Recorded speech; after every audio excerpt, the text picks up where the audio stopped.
Chapitre 8. La femme comme donneuse de vie. On a dit que la pression exercée sur le corps d'une femme pendant l'accouchement tuerait un homme. Apparemment, cette pression est si intense que le corps d'un homme ne pourrait physiquement pas y résister. Ce phénomène donne un sens nouveau au verset « Je te loue de ce que je suis une créature si merveilleuse. Tes œuvres sont admirables et mon âme le reconnaît bien. » Psaume 139, verset 14. Lorsque Dieu a créé la femme pour être capable de porter un bébé à terme et de donner naissance à cet enfant, il lui a donné des capacités extraordinaires. Il l'a construite de manière à ce qu'elle puisse accomplir ce pourquoi il l'a conçue. La femme a été conçue pour pouvoir concevoir, porter un enfant jusqu'à terme et faire venir cette nouvelle vie dans le monde. Or, comme nous allons le voir, le dessein de Dieu pour la femme en tant que donneuse de vie va bien au-delà de ses capacités physiques. Il imprègne toute sa nature en tant que femme. Par conséquent, le troisième aspect du rôle de domination de la femme est qu'elle est destinée à concevoir, développer et donner naissance à une nouvelle vie ou à incuber ce qu'elle reçoit dans son âme. La domination de la femme. Après la chute, mais avant que l'homme et la femme soient chassés du jardin, l'homme donna un nom à la femme. Adam appela sa femme Ève, parce qu'elle devait devenir la mère de tous les vivants. Genèse 3, verset 20. Le nom Ève en hébreu est Kaba et signifie donneuse de vie. Il est significatif que Dieu n'ait pas fait quitter le jardin à l'homme et à la femme avant qu'Ève ne soit nommée. Comme cela a été mentionné précédemment, sa capacité de porter des enfants, son rôle de donneuse de vie faisait partie du dessein originel de Dieu et n'est en aucun cas une conséquence de la chute. La femme est essentiellement une donneuse de vie. Elle a reçu la capacité de recevoir la semence de l'homme et de se reproduire selon leur espèce. C'est une faculté extraordinaire. Dieu a confié à la femme une responsabilité puissante dans le monde. La femme concentre tout son être sur la création de la vie. Pendant la grossesse physique, le corps de la femme subit une transformation complète. La muqueuse de son utérus s'apaissit afin de créer un environnement où la nouvelle vie peut se développer tout en étant protégée, en sécurité et au chaud. Son niveau hormonal change pour prévenir les fausses couches. Sa chimie cérébrale se modifie. Ses nutriments sont dirigés d'abord vers son enfant à naître et ensuite vers elle-même. Son centre de gravité se déplace afin qu'elle puisse garder son équilibre pendant qu'elle partage son corps avec son enfant à naître. Et bien d'autres changements encore se produisent. La grossesse est un processus remarquable qui oriente l'attention et les efforts de tout le corps de la femme vers la tâche de développer la nouvelle vie dans son sein. La femme est un incubateur par nature. Cependant, le rôle de domination de la femme en tant que donneuse de vie ne se limite pas au fait de porter et de mettre au monde un enfant humain.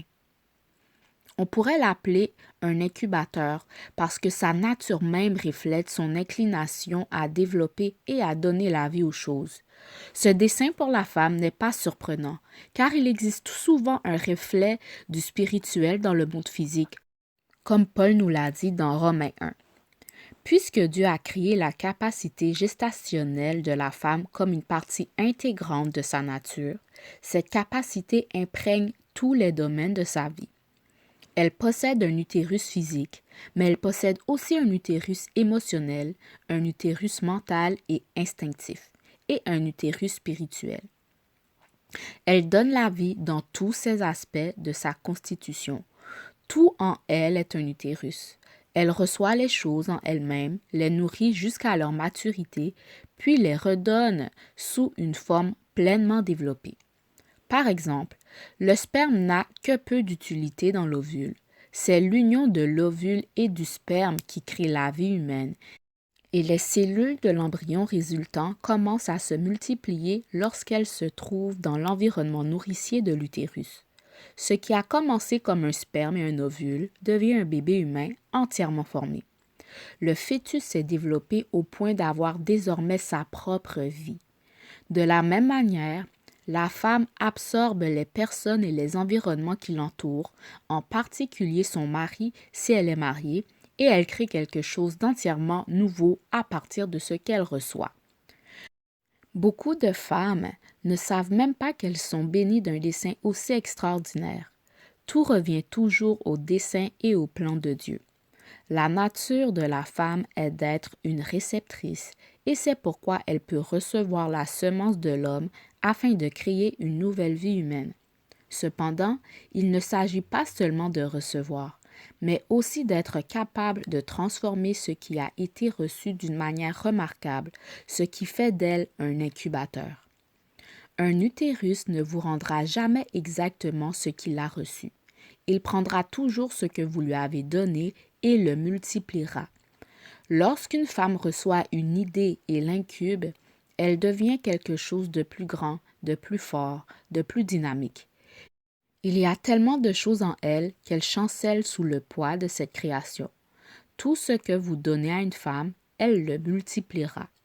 Si vous lui donnez du sperme, elle vous donnera un bébé. Si vous lui donnez une maison, elle vous donnera un foyer. Si vous lui donnez des provisions, elle vous donnera un repas. Si vous lui donnez un sourire, elle vous donnera son cœur. Elle multiplie et amplifie ce qui lui est donné. Par conséquent, si vous voulez développer quelque chose, apportez-le à une femme. Avez-vous le début d'une idée ou une requête de prière? Dites-le à une femme. La plupart des hommes racontent leurs idées à tout le monde, sauf à leur épouse. Avez-vous une idée d'entreprise? Dites-le à une femme. Lorsqu'elle vous reviendra avec cette idée, elle vous dira « Voici ton entreprise ». Elle aura le plan, la méthode et même les sources de financement, et le plan fonctionnera. Le processus créatif de l'incubation. Qu'est-ce que j'entends exactement par incubation? En dehors de la gestation physique réelle, j'entends par là que la femme est dotée de nombreuses capacités créatives qui peuvent aider ses proches, elle-même et le monde. Une femme incube de ses principales façons. Elle voit les possibilités et le potentiel. Elle médite sur les paroles, les actions et les relations entre les choses. Elle traite les mots, les idées, les besoins et les problèmes. Elle conçoit et invente. Elle développe des idées, des plans et des programmes. Elle protège ce qu'elle a reçu pendant que cela se développe. Elle produit quelque chose de nouveau à partir de ce qu'elle reçoit. Elle multiplie ce qui lui est donné. On pourrait dire que la femme est un département entier de recherche et développement à elle seule. Et cela, elle reflète la nature de son Créateur qui donne la vie aux morts et appelle à l'existence des choses qui ne sont pas comme si elles étaient. Romains 4, verset 17. De même que Dieu a créé l'homme à partir de lui-même, la femme fait naître une nouvelle vie à partir d'elle-même. Ce don d'être un incubateur comporte deux faces. Cependant, il peut avoir un côté destructeur aussi bien qu'un côté créatif. Lorsque ce que la femme reçoit en elle-même n'est pas sain émotionnellement, psychologiquement ou spirituellement, nous avons vu que parce que la femme est une réceptrice, elle s'adapte ou reflète les attitudes et les actions de ceux qui l'entourent. Elle les absorbe et les traite d'une manière qui peut être un mystère pour l'homme, qui voit la vie de façon plus directe et plus tranchée. L'utérus des émotions. Par exemple, de nombreux hommes manifestent des attitudes dominatrices ou antagonistes envers les femmes de leur vie pendant de longues périodes. Une femme peut être enceinte de l'amertume qu'un homme lui présente depuis des années.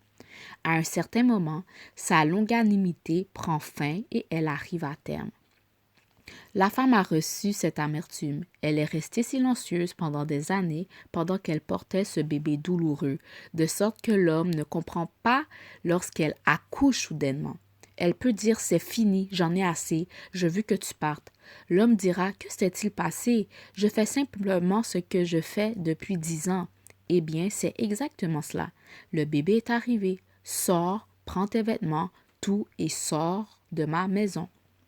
Il se demande ce qui lui est arrivé, mais le bébé est en elle depuis longtemps, en train de grandir et de se développer.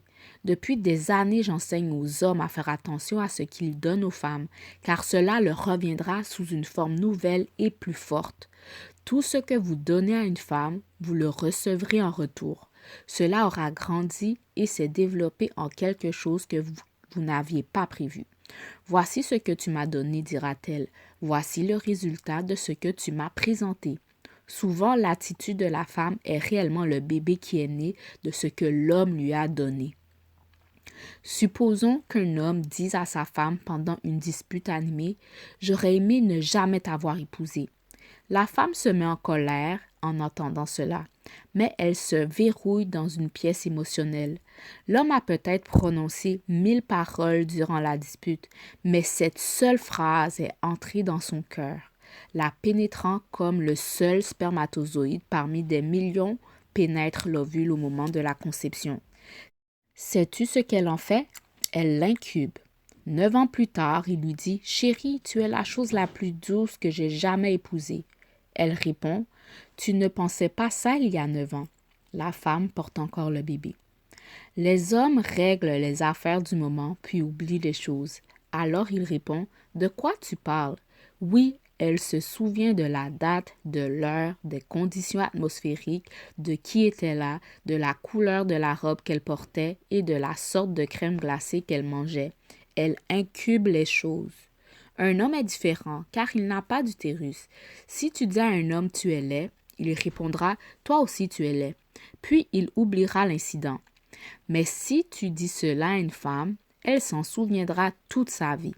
Les hommes célibataires doivent faire attention à ce qu'ils disent aux femmes célibataires.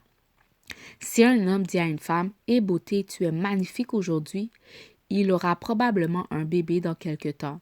Je ne parle pas d'un bébé physique, il aura conçu un bébé émotionnel. La femme lui dira « Tu m'as dit que tu m'aimais ». Il répondra « Je plaisantais seulement ». Blague ou pas, une femme incube tes paroles. Il faut donc surveiller ce que l'on dit. Si un homme sait qu'une femme est un incubateur, alors il sera prudent quant à ce qu'il lui dit. Supposons qu'un mari dit à sa femme qu'il a remarqué qu'elle a pris quelques kilos. Pour lui, c'est une remarque banale, mais cela devient quelque chose que la femme incube. Soudain, il la voit se lever tôt pour aller courir alors qu'elle ne courait jamais auparavant. Il se demande ce qui a provoqué cela. Mais c'est parce qu'elle a conçu sa remarque. Chaque fois qu'il la mentionne, il se sent de plus en plus sous pression. Puis elle commence à devenir insécure. Elle commence à penser qu'il regarde d'autres femmes et qu'il la compare à elle. Cela se développe intérieurement jusqu'au jour où elle entend dire quelque chose de gentil à propos d'une autre femme. Alors, écartez-vous car voici le bébé. Ce principe ne s'applique pas seulement aux relations entre mari et femme, ni même aux relations entre hommes et femmes en général. Les femmes doivent aussi faire attention à ce qu'elles disent aux autres femmes. Une femme peut dire à son amie « Tes cheveux sont un peu différents aujourd'hui ». Elle fait simplement une légère remarque sans aucune intention particulière. Pourtant, ce n'est pas la fin de cette remarque. L'amie rentre chez elle et l'incube, la développe et la fait mûrir. Quelques semaines plus tard, elle dit franchement à cette femme ce qu'elle pense. Nous devons être prudents dans nos paroles envers les uns et les autres. Une femme n'oublie rien. Rappelez-vous le verset que nous avons vu plus tôt. Une femme peut-elle oublier l'enfant qu'elle allait et ne pas avoir compassion du fils de ses entrailles? Isaïe 49, verset 15. Un homme peut même oublier qu'il a un fils, mais une femme peut avoir 90 ans et dire encore de son fils de 70 ans, c'est mon bébé. Elle l'a porté, elle l'a gesté et dans un certain sens, elle le porte encore. Elle pense encore à des moyens de l'aider. Elle s'inquiète encore pour lui. L'utérus de l'esprit ou de l'instinct. Dieu n'a jamais voulu que l'homme vive dans l'isolement. Cela n'a jamais été son dessein, car Dieu est amour et par nature, l'amour désire se partager. Il y a des hommes égoïstes dans le monde qui ne veulent pas se marier simplement parce qu'ils ne veulent pas avoir à partager leur argent avec qui que ce soit. Lorsque certains hommes mariés reçoivent leur salaire, ils s'y accrochent très fortement. Ils pensent toujours qu'une femme est après leur argent. Il peut y avoir une part de vérité dans cela. Toutefois, la raison pour laquelle elle le recherche, c'est qu'elle est programmée pour recevoir. Et la raison pour laquelle elle est programmée pour recevoir, c'est que si l'homme garde son argent pour lui-même, il ne se multipliera pas. Une femme est un incubateur. Elle te rendra ce que tu lui as donné et même bien plus encore. Si tu donnes à une femme 20 $ et que tu lui dis « Chérie, je te fais confiance, va investir cela de la manière que tu juges appropriée », lorsque tu regarderas ces 20 $ à nouveau, ils seront devenus 200 $, puis 2000 $, puis 20 000 $. Jésus a donné à son épouse 11 apôtres, plus l'apôtre Paul. Elle multiplie encore ce qu'il lui a donné. Elle ne lui rendra pas seulement 12 hommes, elle lui apportera des millions d'hommes, de femmes et d'enfants. L'Église prend la semence de la parole et la multiplie en millions d'âmes afin de les présenter à Dieu. Dieu ne recevra pas seulement ce qu'il a donné, il recevra davantage parce qu'il l'a donné à une femme appelée l'Église. La femme est semblable au serviteur dans la parabole des talents qui doubla l'investissement que son maître lui avait confié. Les hommes doivent comprendre que la nature d'une femme peut être une immense bénédiction pour eux. L'utérus de l'esprit. Pourquoi si peu d'hommes participent-ils aux réunions de prière?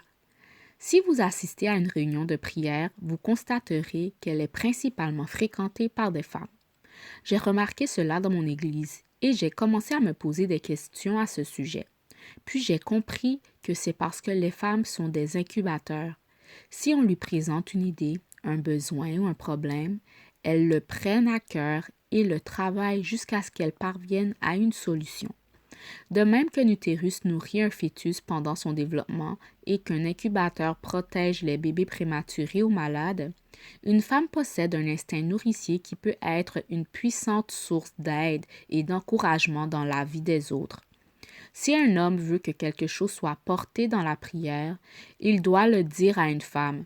Elle prendra la situation dans son utérus spirituel où elle rencontre Dieu dans son être intérieur. Elle l'incubera pendant des mois si nécessaire, puis elle produira une solution. Elle n'abandonnera pas tant qu'elle n'aura pas reçu une réponse de Dieu. Jésus n'a pas dit que c'était un homme qui frappait sans cesse à la porte du juge pour obtenir justice. Voir Luc 18, versets 2 à 8. Ce n'était pas un homme qui persistait auprès du Seigneur Jésus pour obtenir la guérison de sa fille en disant « Oui Seigneur », mais les chiens mangent les miettes qui tombent de la table de leur maître. Matthieu 15, verset 27. La femme est un incubateur. Elle n'abandonne pas tant qu'elle n'est pas enceinte de 9 mois et prête à accoucher. Sais-tu à qui Dieu a confié en premier le message de la résurrection? Aux femmes. Sais-tu pourquoi il ne l'a pas donné d'abord aux hommes? Ils oublient trop de choses. Il a attendu que les femmes arrivent. Quand Marie est apparue, il a dit « Je veux parler à un incubateur. Je veux quelqu'un qui puisse prendre ce message et ne jamais cesser d'en parler. » Ce sont les femmes qui sont allées le dire aux hommes. Pourquoi?